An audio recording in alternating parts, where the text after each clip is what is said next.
We are going to be looking at how to write the theoretical framework section of a literal review. That's the chapter 2.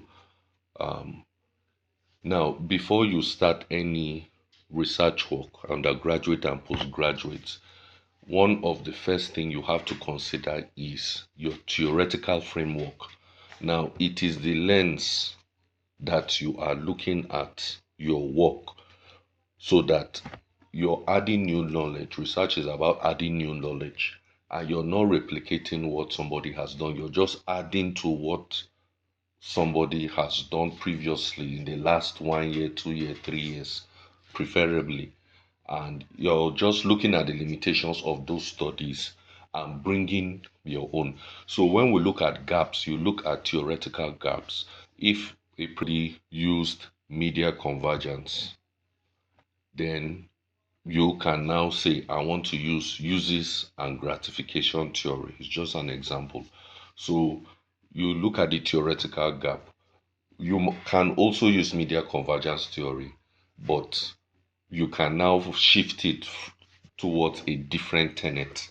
So we're coming to that. Now, the general misconception is that, oh, if you're using um, a theory, you should just use it anyhow. No, theories are to provide a lens.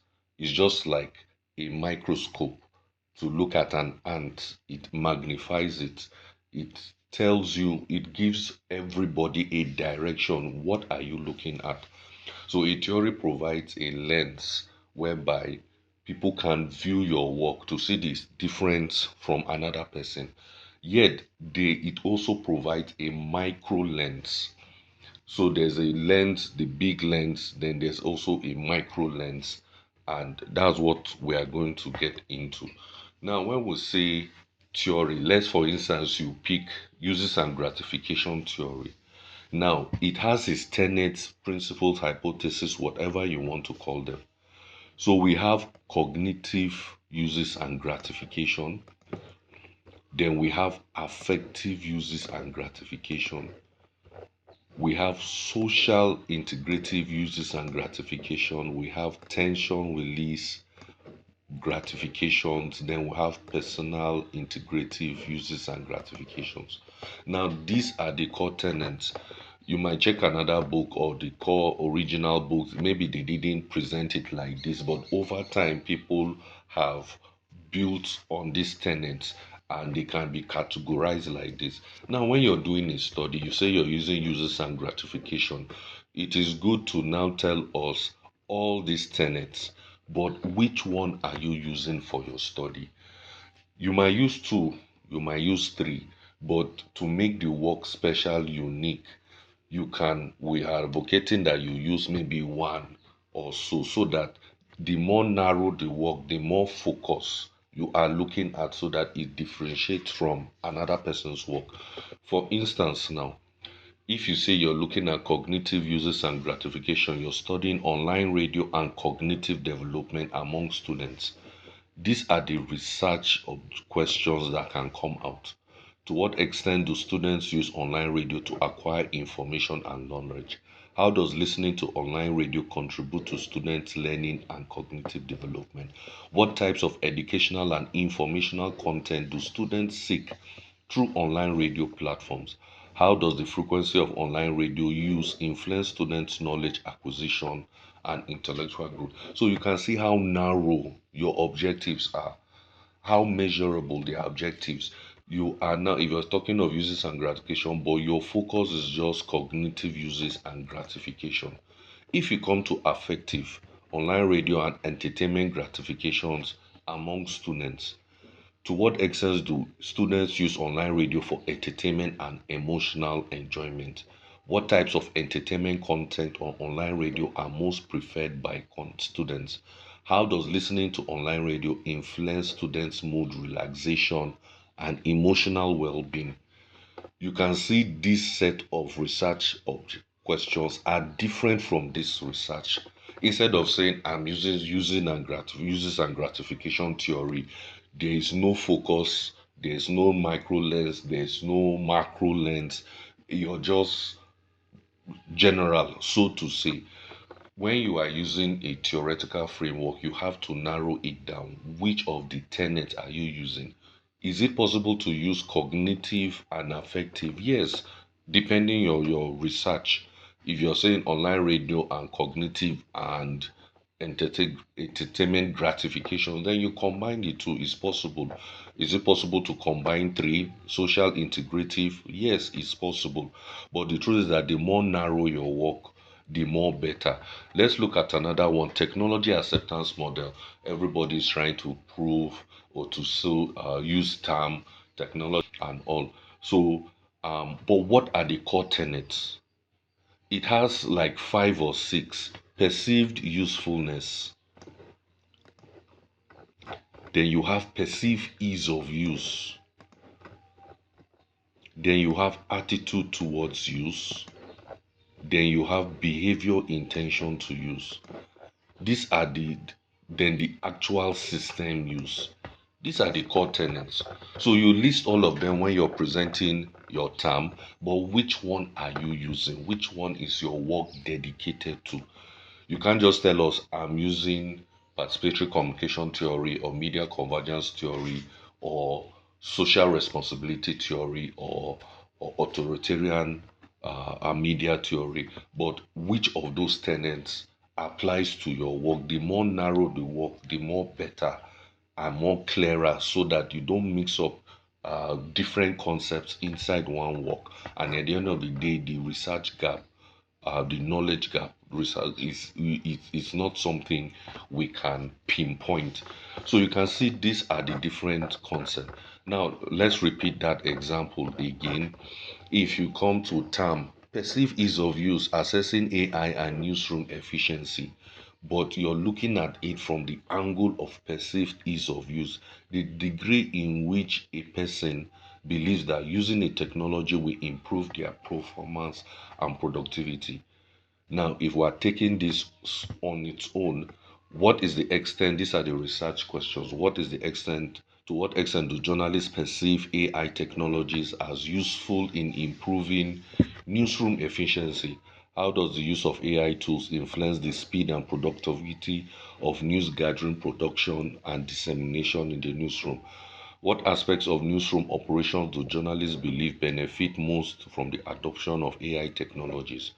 How does the perceived usefulness of AI technologies affect journalists' willingness to incorporate them and all? So your research questions are dedicated to perceived usefulness only. If your work, the same topic, assessing AI and newsroom efficiency, but you're looking at it from the different angle of perceived ease of use. Okay, this one is perceived usefulness, then perceived ease of use. The degree in which a person believes that using technology will be free of effort. Research questions: how easy do journalists perceive AI technologies to be performing newsroom tasks? What challenges do journalists encounter when learning and using AI in the newsroom? So this one is all about perceived ease of use. Attitude towards use, evaluating AI and newsroom efficiency. Evaluating AI and newsroom efficiency, the same but different perspectives. So in 2025, if somebody used this, in 2026, you should be able to use this. Then you're now adding to knowledge of what other people have known. But if everybody clumps all the tenets and you're researching all the tenets, it now makes the work very bulky and unreadable and very difficult. If you want to investigate actual system use, the same topic, it has the second part of evaluating AI and newsroom efficiency. Actual system use, you're not asking the people, have you even used it? It's evaluated because it is kind of like they have been using it for a while. Behavioral intent, they have been using it for a while and all. So when we talk of theoretical framework, we need to narrow it down as much as possible. Now, this is a sample in your work. This is a sample, let's say, theoretical framework, Marshall McLuhan's medium theory. You set out the origins of the work, then who are the other people that maybe developed it, If there are credits, it's good to give credits to other people that have developed it. Then what are the core issues of the work? Then you build up it. This paragraph is writing, it is all about justification. Why is it important? Why is it important to your study? Now you come to this other part, then just like what I'm talking about is when you present it, list out all the tenets, if possible, the tenets, and explain them. How, what are the sources? List out all the tenets, technology, determinism. You list them out and explain sensory engagement principles, um, built over time. If it's a theory of 1960, it may be there have been other scholars that have been built, added some form of tenets or principles to it. So you don't just look at the originator, who and who have contributed to that same theory. So you bring everything in the box. So you list all of them because this is the theory. Let's not, it's just like a body with different parts. Which part are you using? Then at the end of the day, your focus is on the four laws of media. You're not using focus for form over content, effect on identity, community, medium as a social actor. You're not using all those ones. Your own focus is on the four laws of media. Then you defend it. Then maybe if possible you build a model, Facebook photo voice and four laws of media. What is it? So you narrow your lens as much as possible. So no matter the theory, whether it's game theory, whether it's social identity theory, social learning theory, which of the tenets are you using? You can use all. It depends on the study. You can use all the tenets of social learning theory, reinforcement, modeling, and all those things, social learning by Bandura. But if you say I'm going to use reinforcement, then you present the model as adaptable to your own study. This makes your work very, very unique. If you're using two theories, participatory communication theory, tell us the origin of the theory. Then any other person that has made one or two comments about it, then like just like above, what are the key concepts? What are the key concepts? Let's try and highlight them so that the supervisor or the reader knows that, oh, I know participatory communication theory in this angle. You now educate the person that there are different perspectives from different scholars. Then at the end of the day, you come and tell us which of these ones are you using. Like for this study, dialogue and interaction is being used. Dialogue and interaction is this used. Then participatory decision making. These are the two being used for this study. We're not using horizontal communication. We're not using anything about culture. We're not using anything about empowerment. Then you come down and you build your model. Dialogue and interaction, participatory decision making, reaching policy makers. You link it to the four laws of media. That is it. So you narrow your work as much as possible. A theory might have 10 tenets, even up to 20. I'm not sure, and all. But which of those tenets are you using? Now, when you are using two theories, there's what they call theoretical complementarity. This is very, very important. It is not enough to say I am using two theories. You have to tell us, why are you using two theories? What is the limitation of that first theory that you now makes you to use another second theory? So this is very, very key and important. Now, for instance, now let me say that you are trying to prove what those two theory means in the way a good example is, let me say you're traveling from here, from Jos, Nigeria, to Bonny Island in River State. When you get to Jos, you travel from road or rail. you get to River State. Then to get to Bonny Island, because it's an island, it's water. You have to enter a boat. But your destination is Bonny Island, but there's no road. That is when you now need a second theory. If the first theory cannot carry the work, if it cannot carry, or there's another aspect, the independent variable is solely focused on another theory, you have to now use that one. So in this case, for example, now, okay, for example, if we read this part,